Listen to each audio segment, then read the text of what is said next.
दोस्तों पिछले 3 महीने के करंट अफेयर्स पर अभी एक ऑफ़र लगा दिया गया है लिमिटेड समय के लिए।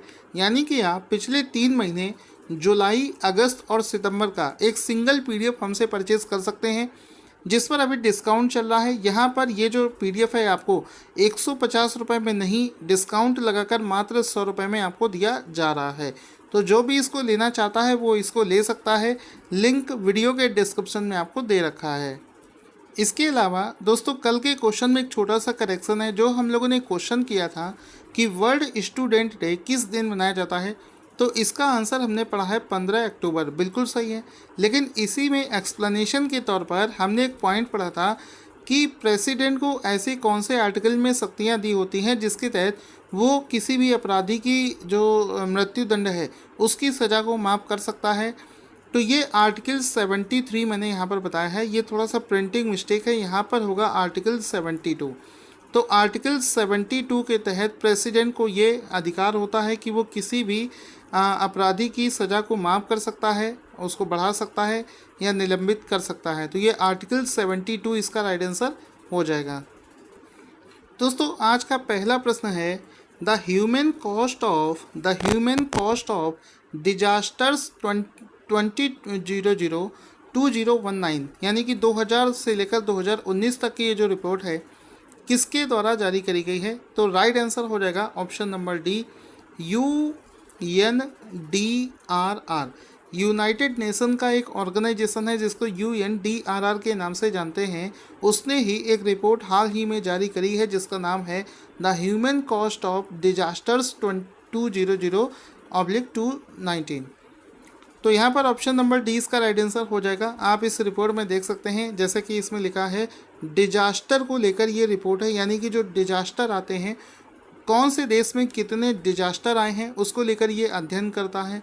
और ये डिजास्टर का फ़ोटो भी यहाँ पर आपको मैंने शो कर दिया है। तो ये सन 2000 से लेकर सन 2019 तक का 20 साल का ये जो डेटा है इसको पेश किया है यूनाइटेड नेशन की एक रिपोर्ट ने। यहाँ पर लिखा है India recorded the third highest number of disasters event on the past 20 years. यानी कि पिछले 20 सालों की अगर हम लोग बात करें तो इंडिया तीसरे स्थान पर आता है ऐसे देशों में जहां पर सबसे ज़्यादा डिजास्टर आए हैं। तो पूरी दुनिया में सबसे ज़्यादा डिजास्टर आने के मामले में भारत तीसरे स्थान पर लाई करता है।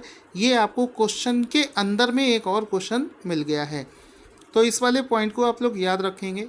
अब इसमें आपको समझना है कि इस रिपोर्ट को मैंने आपसे बताया कि UNDRR के द्वारा पब्लिश किया गया है। UNDRR का फुल फॉर्म क्या होता है? तो इसका फुल फॉर्म होता है United Nations office for disaster risk reduction. ये इसका पूरा फुल फॉर्म होता है। इसके अलावा पिछले 20 सालों में यानी कि सन 2000 से लेकर 2019 के बीच में एशिया में सबसे ज़्यादा आपदा घटना हुई है। एशिया में इस बीच में 3068 आपदाओं की घटनाओं को देखा गया है। अगर हम लोग सबसे ज़्यादा घटनाओं वाले 3 देशों की बात करी जाए तो पहले स्थान पर आता है चाइना, जहां पर 577 घटनाएं हुई हैं। दूसरे स्थान पर आता है USA, जहां पर 467 घटनाएं हुई हैं। और तीसरे स्थान पर आता है इंडिया, जहां पर कुल मिलाकर 321 डिजास्टर आए हैं।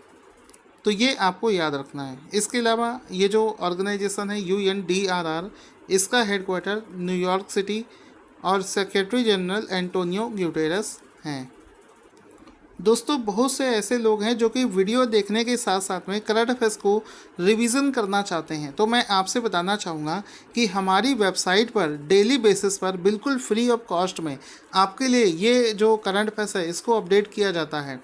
तो आप वीडियो के डिस्क्रिप्शन में जस्ट नीचे यहाँ पर आपको एक लिंक दे रखा होगा आज के करंट अफेयर्स का, तो वहाँ पर जाकर आप पढ़ सकते हैं, नोट्स बना सकते हैं। सारे पॉइंट वहाँ पर आपको लिखे हुए मिलेंगे। साथ ही साथ मैं आपको अपनी वेबसाइट भी बता देता हूँ www.targetstudy.com। तो पता नहीं आप लोग वहाँ पर क्यों नहीं जाते हैं। इस वेबसाइट पर आपको सारा कंटेंट वहाँ पर दिया जाता है डेली बेसिस पर। फ्री में आप पूरा करंट अफेयर्स वहाँ पर जाकर पढ़ सकते हो। सिर्फ आपको ये करना है कि आपको वहाँ पर अपना नोट्स बना सकते हो, सारा आपको लिखा हुआ फॉर्मेट में आपको वहाँ पर करंट अफेयर्स आपको मिल जाता है। इससे अच्छा और क्या हो सकता है। अगला प्रश्न है कि समुद्री इलाके में प्रदूषण नियंत्रण के मामले में इंटरनेशनल स्तर पर भारत कौन से स्थान पर आता है, यानी कि international best practices for pollution control, ठीक है, कहाँ पर, कोस्टल एरियाज़ में। इस मामले में भारत तीसरे स्थान पर आता है, यानी कि समुद्र के जो बीच होते हैं उनकी स्वच्छता को लेकर जो प्रयास होते हैं उस मामले में भारत तीसरे स्थान पर आता है। यहाँ पर आप देख सकते हैं, इसमें देखो लिखा है इंडिया रैंक्स थर्ड, किस चीज़ में, कोस्टल पॉल्यूशन कंट्रोल, यानी कोस्टल एरियाज़ में पॉल्यूशन के कंट्रोल करने में भारत पूरी दुनिया में तीसरे स्थान पर आता है।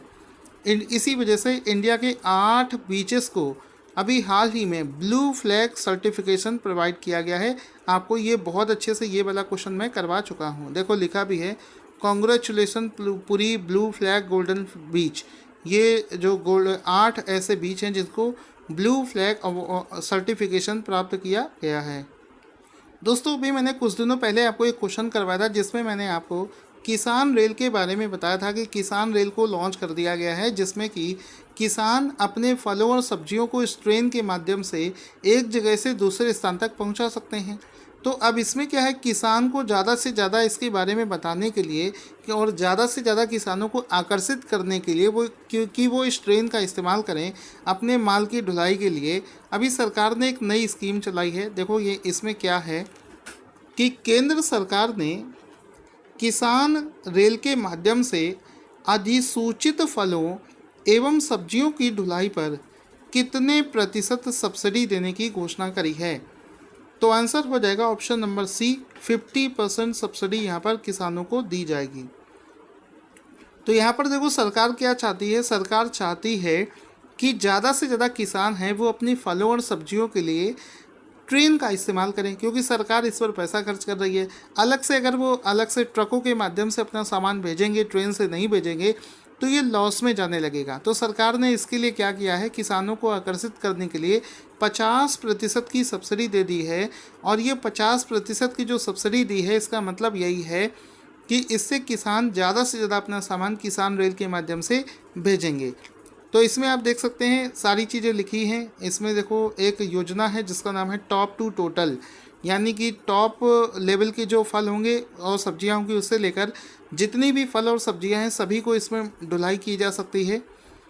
इसमें देखो लिखा है transportation of notified fruits and vegetables of किसान रेल गेट 50% सब्सिडी। तो 50% सब्सिडी यहाँ पर दी जा रही है।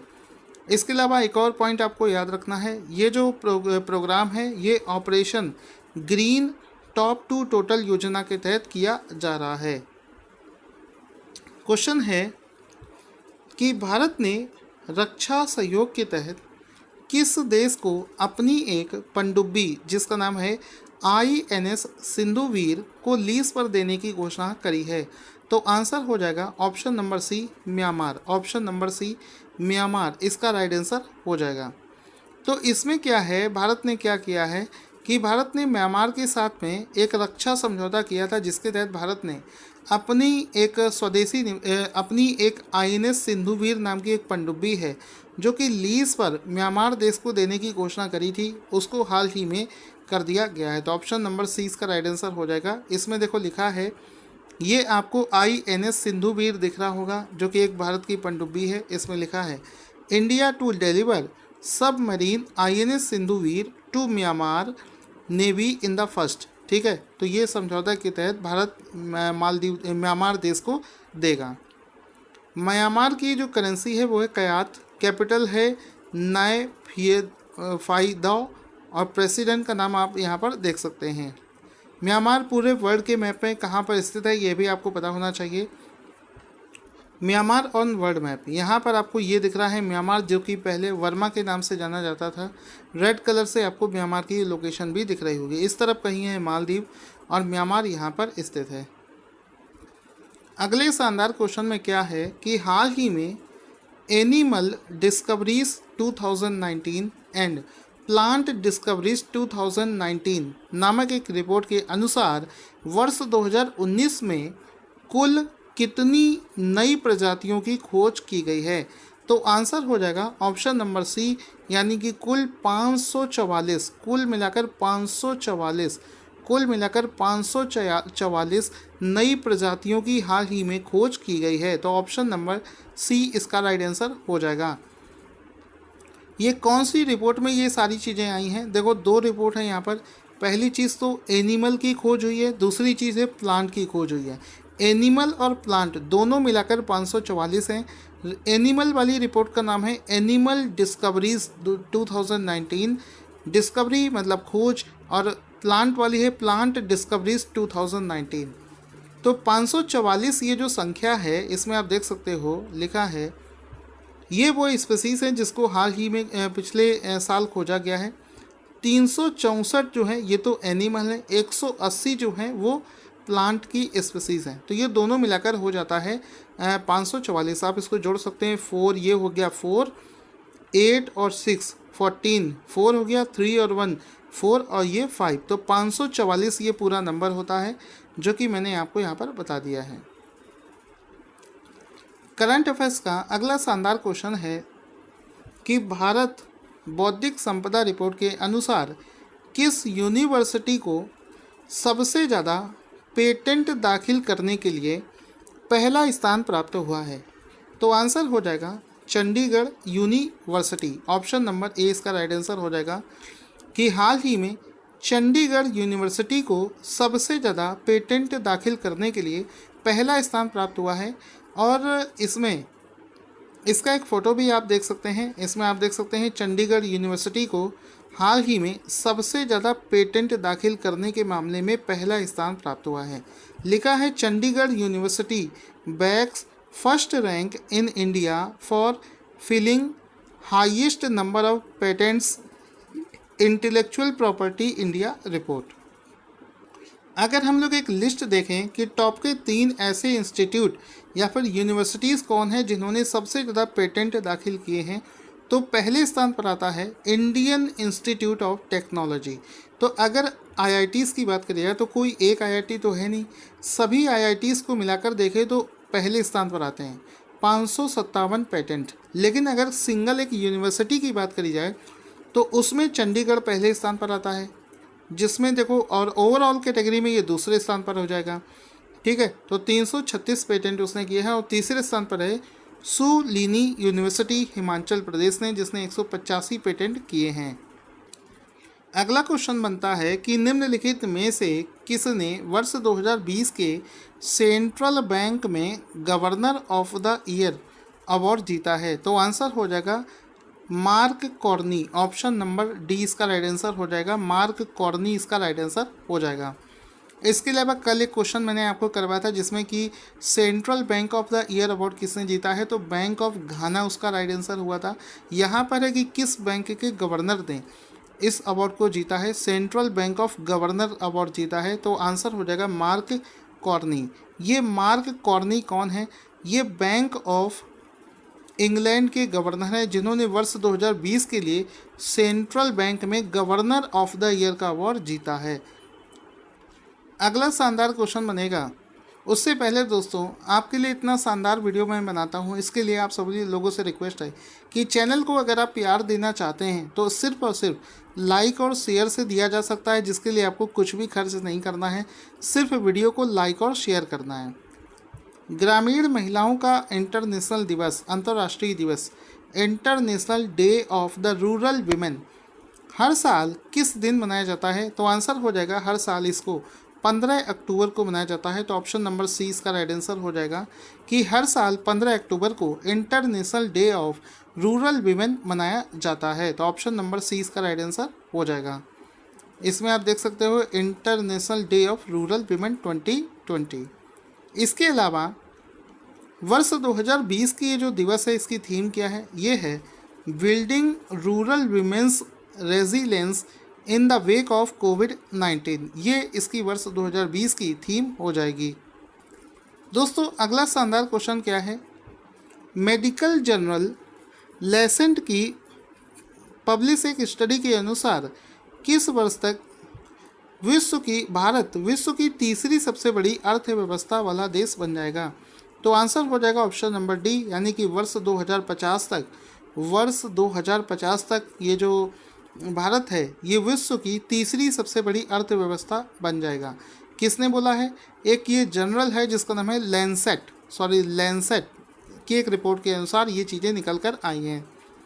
तो आप देख सकते हो द लैंसेट की एक रिपोर्ट के अनुसार India to become third largest economy by 2050, Lancet की रिपोर्ट में ये चीज़ निकलकर सामने आई है।